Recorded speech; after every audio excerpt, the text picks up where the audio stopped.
ഞാൻ വന്നിരിക്കുന്നത് ജീവനുണ്ടാകുവാനും അത് സമൃദ്ധമായി ഉണ്ടാകുവാനുമാണ്. യോഹന്നാൻ 10:10.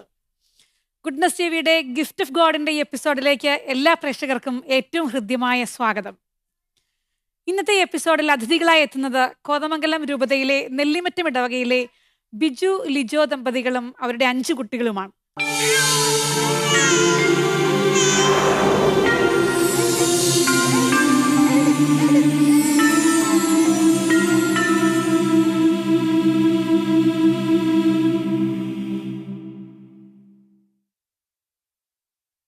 വളരെ സ്നേഹപൂർവ്വം നമുക്ക് അവരെ ഈ എപ്പിസോഡിലേക്ക് സ്വാഗതം ചെയ്യാം.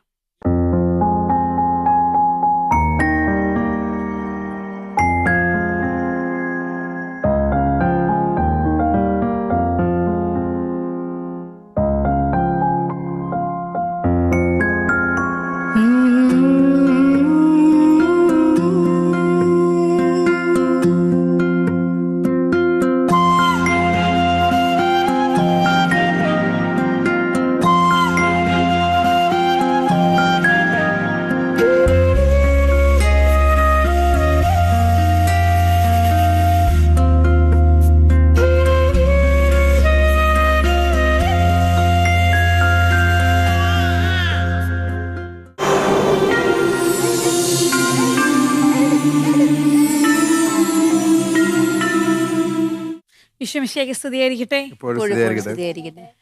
നിങ്ങളെ വളരെ സ്നേഹത്തോടെ ഒരു എപ്പിസോഡിലേക്ക് സ്വാഗതം ചെയ്യുകയാണ്. കാരണം കോതമംഗലം അത്ര അടുത്തൊന്നും അല്ലല്ലേ, ഗുഡ്നസ് ടിവിയിൽ നിന്ന് കുറെ അകലെയല്ലേ, കുറെ ദൂരം യാത്രയൊക്കെ ചെയ്ത് ക്ഷീണിച്ചോ? ഇല്ല. നല്ല കാരണം നല്ല മിടുക്കികളായിട്ടാണ് എല്ലാവരും. ഒരു മിടുക്കൻ അതിനിടയ്ക്ക് ഇരിപ്പുണ്ട്, എനിക്കറിയാം. എന്തായാലും 5 മക്കളെയും കൂട്ടി ബിജുവും ലിജോയും ഇവിടെ എത്തിയിരിക്കുകയാണ്. നിങ്ങളുടെ പേരിൽ പോലും ഉണ്ടൊരു മാച്ച് അല്ലേ, ബിജുവും ലിജോയും. അങ്ങനെ പറയാറുണ്ടോ? പറഞ്ഞിട്ടില്ലെങ്കിൽ ഞാൻ പറയുവാണ് എല്ലാവരുടെ മുമ്പിൽ.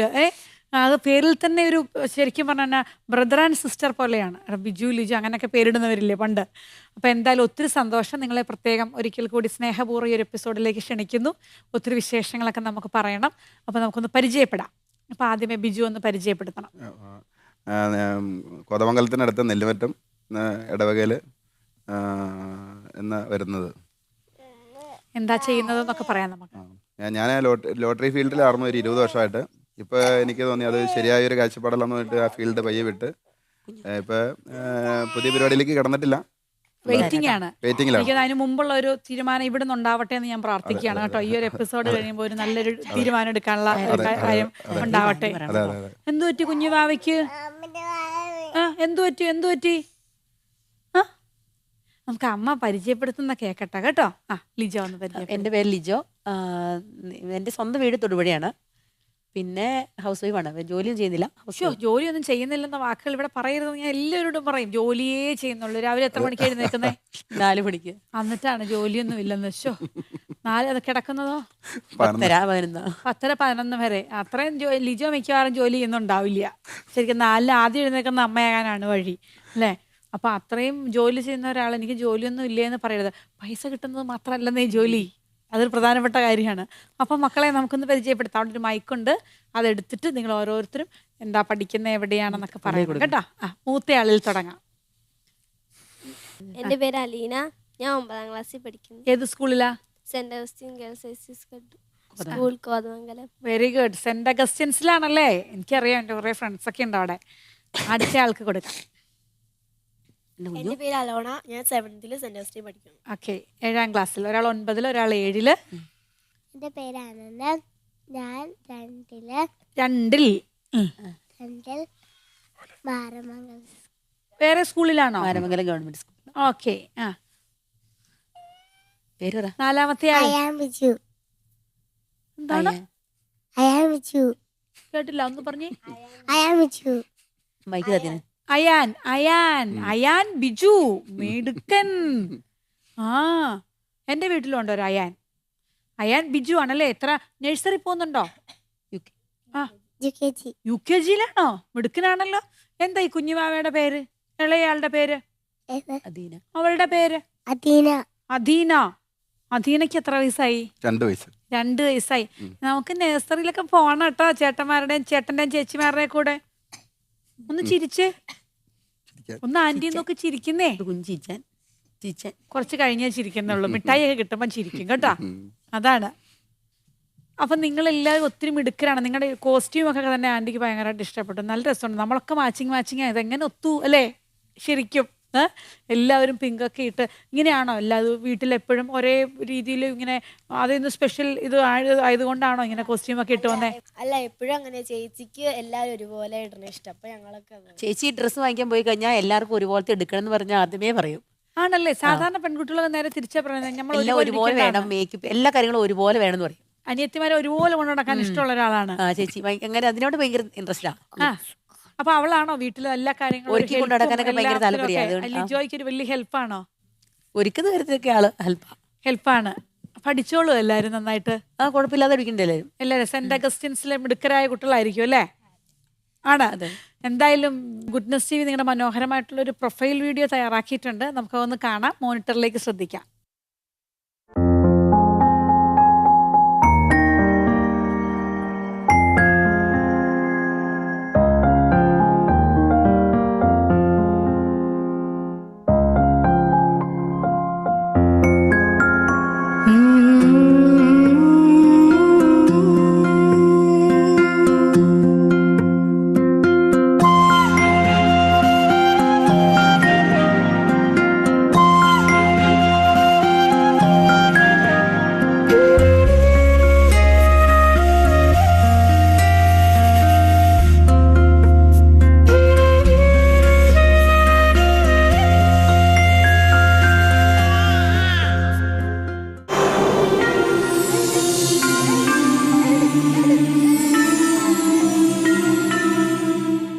ബിജു ഒരു 4 പെൺകുട്ടികളും ഒരു ആൺകുട്ടിയുമുണ്ട് സ്വന്തമായിട്ട് അല്ലേ?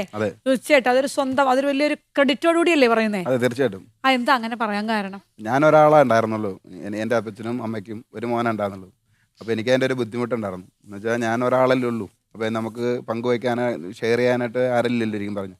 അപ്പോൾ അങ്ങനെ ഞാൻ വൈഫായിട്ട് സംസാരിച്ച് അങ്ങനെ ആണ് നമ്മൾ ഇപ്പോൾ ഒരു 5 മക്കൾ ആ ഒരു തീരുമാനത്തിലേക്ക് എത്തിയത്. അപ്പൊ ആദ്യം അപ്രീഷിയേറ്റ് ചെയ്യേണ്ട ലിജോയെയാ. കാരണം ബിജുവിന്റെ ആഗ്രഹത്തിന് അങ്ങനെ കൂടെ നിന്ന് കൊടുത്തു. തീർച്ചയായിട്ടും. അല്ലെങ്കിൽ വലിയ പ്രശ്നമായേനെ കേട്ടോ. അല്ലേ ലിജോ? What about you? എന്താ ഹാപ്പിയാണോ? ശരിക്കും ഹാപ്പിയാണ്.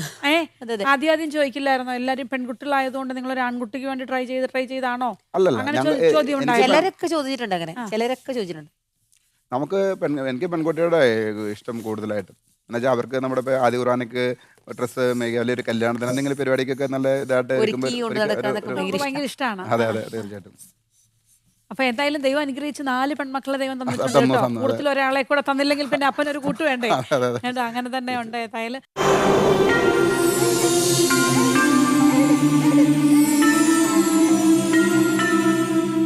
ഒരു വ്യാഴവട്ടക്കാലം ഗുഡ്നസ് ടിവിയോടൊപ്പം സഞ്ചരിച്ച പ്രിയപ്പെട്ട പ്രേക്ഷകർക്ക് മുൻപിൽ അഭിമാനത്തോടെ സമർപ്പിക്കുന്നു.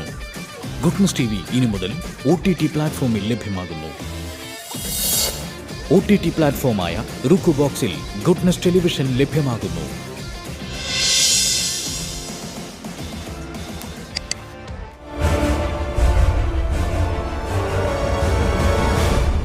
Goodness, stay with God.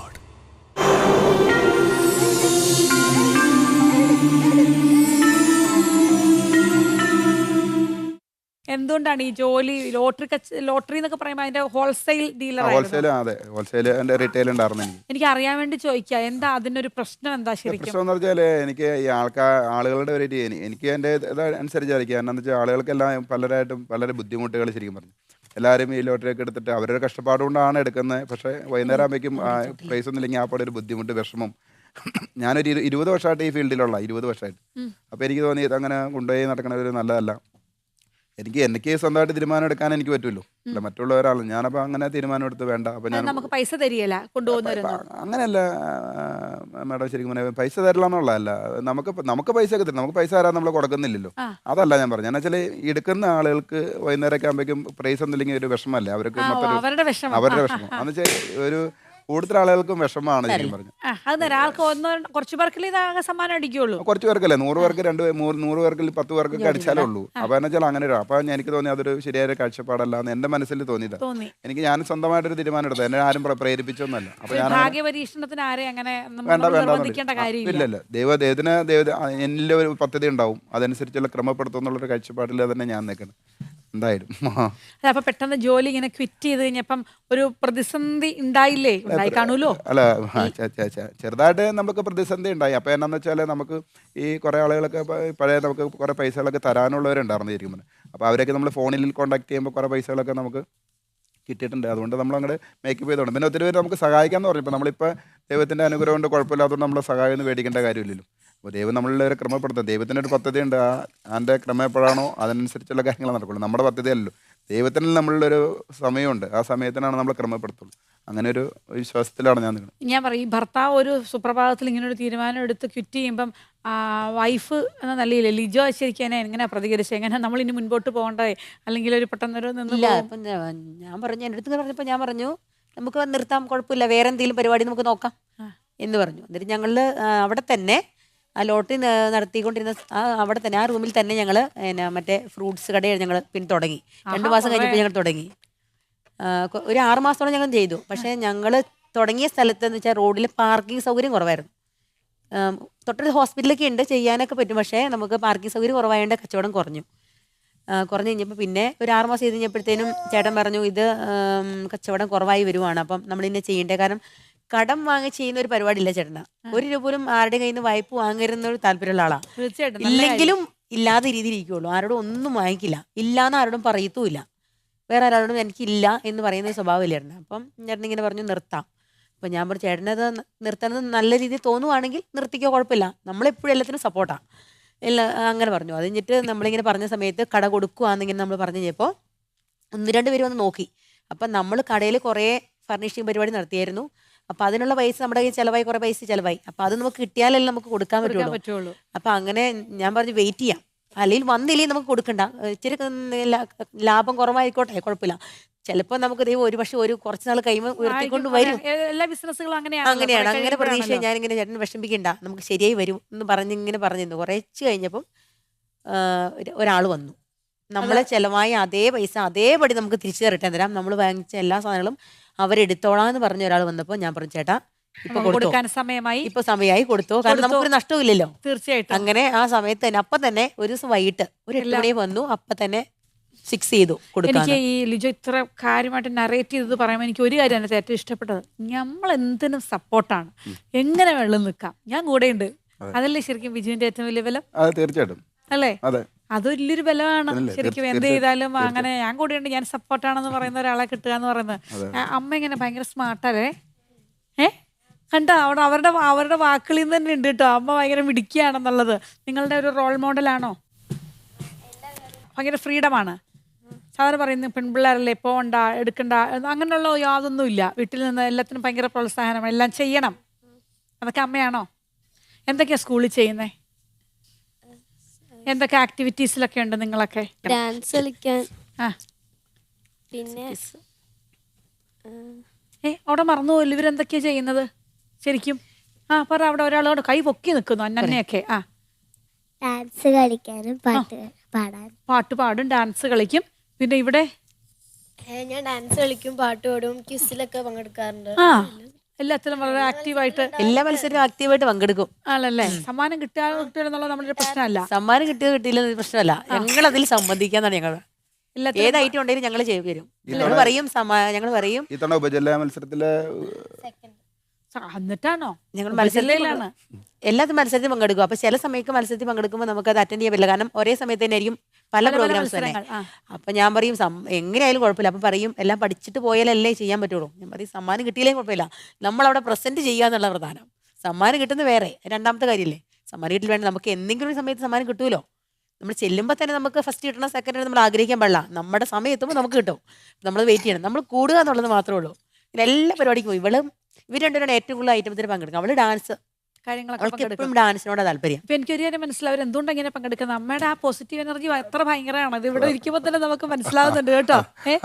അങ്ങനെ വളരെ പോസിറ്റീവായിട്ടാണ് നിങ്ങളെ എല്ലാത്തിനും പറഞ്ഞു വിടുകയും എടുക്കുകയൊക്കെ ചെയ്യുന്ന. ഇനി ഞാൻ ചോദിക്കട്ടെ, ശരിക്കും ഈ 5 മക്കളെ പ്രസവിച്ച സമയത്ത് എന്തെങ്കിലും ബുദ്ധിമുട്ടോ കാര്യങ്ങളോ അങ്ങനെ എന്തെങ്കിലുമൊക്കെ ഉണ്ടോ? ഇല്ല, ഒരു പ്രശ്നം ഉണ്ടായിരുന്നു. യാതൊന്നും. നോർമൽ ഡെലിവറി ആയിരുന്നു.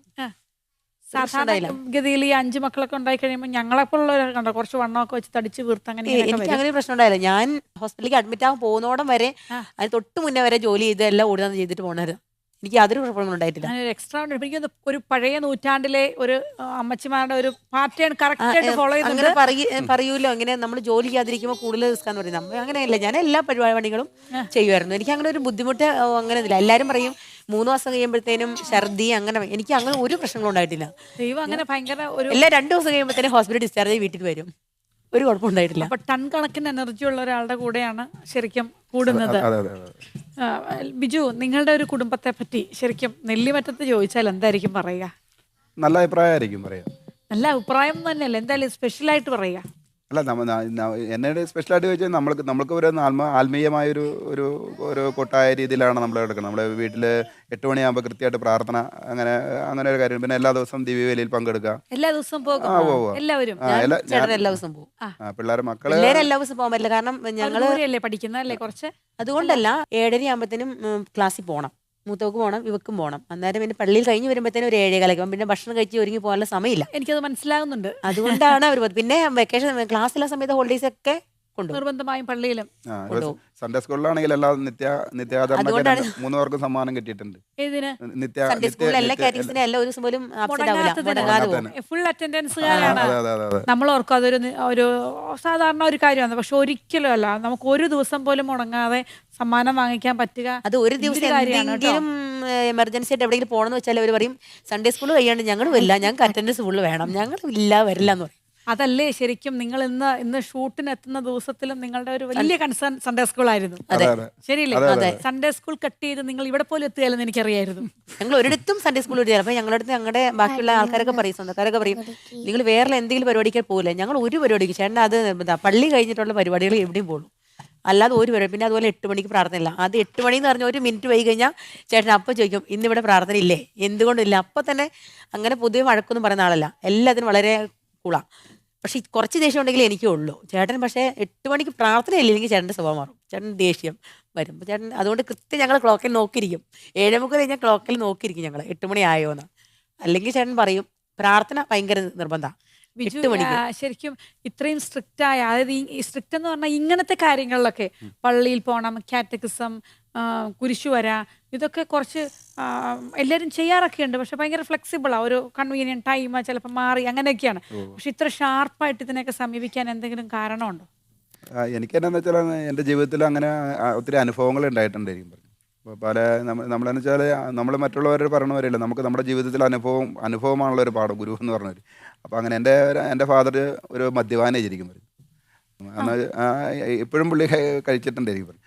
അപ്പോൾ എന്നാലും ഞാൻ ഒരു മോനുള്ളൂ. അപ്പോൾ അപ്പൻ മക്കളൊക്കെ ഉണ്ടായിക്കഴിഞ്ഞാൽ എങ്ങനെ പോകും? അപ്പോൾ ഞാൻ പറഞ്ഞു അപ്പനാണ് ശരിക്കും പറയും, ഇത് ദൈവം തന്ന ദാനം, ദൈവം അവരനുസരിച്ച് ക്രമപ്പെടുത്തിക്കൊള്ളൂ, അപ്പച്ചൻ്റെ ഇതുകൊണ്ടാണ് വരും. അപ്പോൾ അതൊക്കെ നമ്മൾ ചോദിക്കാനിരിക്കും. അപ്പോൾ എനിക്കപ്പോൾ അതിൻ്റെ തന്നെ നമ്മൾക്ക് അമ്മച്ചിയുടെ അപ്പച്ചൻ്റെ ചേട്ടൻ പറയുമായിരുന്നു എൻ്റെ അടുത്ത്.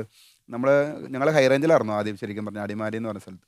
അപ്പോൾ അവിടെ നിന്ന് വരുമ്പോൾ എൻ്റെ അടുത്ത് പറയും, മോനെ നിനക്ക് പഠിപ്പ് ഇച്ചിരി കുറവാണല്ലോ, നീ എല്ലാ ദിവസവും പള്ളിയിൽ പോയിട്ട്, അമ്മച്ചിയുടെ അപ്പന സമയത്ത് മരിച്ചിട്ടുണ്ടായിരുന്നു. അപ്പോൾ ഇങ്ങനെ സെമിസ്റ്റേരിയിൽ പോയിട്ട് 3 സ്വർഗസ്ഥനായ 3 നല്ല മറിഞ്ഞറിമയും ചൊല്ലിയിട്ട് നീ എല്ലാ ദിവസവും സ്കൂളിൽ പോക്കോ, നീ ജയിച്ചോളും എന്ന് പറഞ്ഞു. അത് ഞാൻ കറക്റ്റായിട്ട് അത് പാലിച്ചു ശരിക്കും പറഞ്ഞു. SLCക്ക് എനിക്ക് എൻ്റെ 225 വലിയ മക്കളൊക്കെ അല്ല, ഞാൻ തോക്കേണ്ട ഒരു വ്യക്തി 246 മാർക്ക് കിട്ടി പാസ്സായി എന്ന് പറഞ്ഞാൽ ഒരു ചരിത്രം ആശരിക്കും. അപ്പോൾ ഞാനിപ്പോഴും ആലോചിക്കുക അത് ദൈവത്തിൻ്റെ ഒരു ഇടപെടൽ കൊണ്ട് മാത്രമാണ്, അല്ലെങ്കിൽ ഇല്ല. ആ സമയത്ത് അന്ന് ടോട്ടൽ ജയിച്ചേക്കണമെന്ന് പറഞ്ഞു കഴിഞ്ഞാൽ 43% ഉള്ളൂ വിജയം, ബാക്കി 57% തോൽവിയാണല്ലോ. ആ സമയത്ത് എനിക്ക് എത്ര മാർക്ക് കിട്ടിയെന്ന് പറഞ്ഞാൽ എനിക്കൊരു വലിയൊരു ഇതാണ്. അത് ദൈവത്തിൻ്റെ ഒരു കൃപ മാത്രമാണെന്നുള്ള കാഴ്ചപ്പാട് തന്നെ ഞാൻ ഇപ്പോഴും നിൽക്കുന്നത്. അപ്പോൾ ദൈവം അല്ലാത്ത രീതിയിൽ പല രീതിയിലും ഞാൻ പറഞ്ഞു, നമ്മൾ ഒരു 20 വർഷമായിട്ട് ഈ ലോട്ടറിയുടെ ഫീൽഡായിരുന്നു. അതുകൊണ്ട് ഞാൻ സ്വന്തമായിട്ട് വീടൊക്കെ പണിതു. പിന്നെ നമ്മൾ സ്വന്തമായിട്ട് തന്നെ ഒരു 9 സെൻറ്റ് സ്ഥലം അവിടെ മേടിച്ചു വരികയാണ്, നമ്മുടെ വീട് അല്ലാതെ തന്നെ. അപ്പോൾ അതൊക്കെ മേടിച്ചു. അപ്പോൾ അത് കഴിഞ്ഞിട്ട് എനിക്കിപ്പോൾ ശരിയല്ല എന്ന് തോന്നി, ഞാനതെന്ന് തോന്നി. എന്നെ ഇപ്പോൾ ആരും സമ്മർദ്ദം ചെലുത്തിയിട്ടൊന്നുമല്ല, എൻ്റെ സ്വന്തം തീരുമാനമാണ്. അപ്പോൾ ഞാനത് എൻ്റെ പങ്കാളിയായിട്ട് മാത്രം പറഞ്ഞാൽ അതില്ല, പിന്നെ കാരണന്മാരായിട്ടും പറഞ്ഞു എല്ലാ കാര്യമാണെങ്കിലും നമ്മുടെ അപ്പനും അമ്മയായിട്ടും പറഞ്ഞിട്ട് ഏത് കാര്യങ്ങളും ഇത് എടുക്കുള്ളൂ. എന്തായാലും നമ്മുടെ ഇന്നത്തെ ഈ എപ്പിസോഡ് വൈൻഡപ്പ് ചെയ്യാനുള്ള സമയമായി. അടുത്ത എപ്പിസോഡിൽ നമുക്ക് പുതിയ വിശേഷങ്ങളുമായിട്ട് കാണണം. ഗുഡ്നസ് ടിവിയുടെ ഗിഫ്റ്റ് ഓഫ് ഗോഡിന്റെ ഈ എപ്പിസോഡ് ഇവിടെ പൂർണ്ണമാവുകയാണ്. അടുത്ത എപ്പിസോഡിൽ ഇവരുടെ തന്നെ വിശേഷങ്ങളുമായി നമുക്ക് വീണ്ടും കാണാം. നന്ദി.